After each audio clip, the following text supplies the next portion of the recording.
concepte d'infraestructura verda, el sistema d'infraestructura verda, és multiescala i, per tant, és perentori, imprescindible, introduir en la llei indicadors i restriccions numèriques que facin impossible una sèrie d'actuacions com les que estem veient en l'actualitat. I fico també la citat Helena, ministres que van en una xapeta d'objectius de desenvolupament sostenible del planeta que estan promovent la duplicació de la capacitat del port de València o que no entenen la necessitat de revertir la ZAL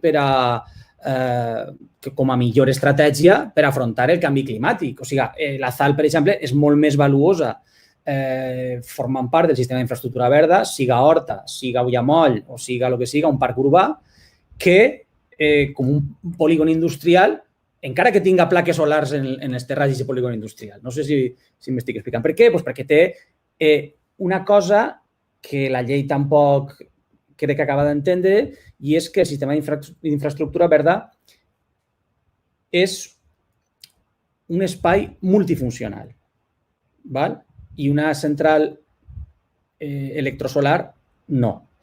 I un polígon industrial tampoc. I què vull dir multifuncional? Doncs que, per a seguir l'exemple de la ZAL, una ZAL reverdida, és a dir, renunciar a la ZAL a un polígon industrial i fer que això siga una altra part d'infraestructura verda, faria diverses coses. Una, connectaria ecosistemes, tindria una acció social de forma que la gent podria anar des del final del riu fins a l'Albufera passejant, refredaria les brises de llevant, cosa que notarien la gent que viu en Russafa i en Quatre Carreres.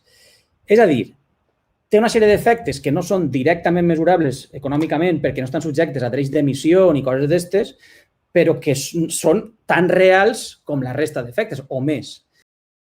Quan nosaltres parlem d'adaptació, de resiliència del territori, estem parlant de com se dissenya aquest territori. I aquest territori, un bon disseny d'aquest territori, significa que ens protegirà de tot això.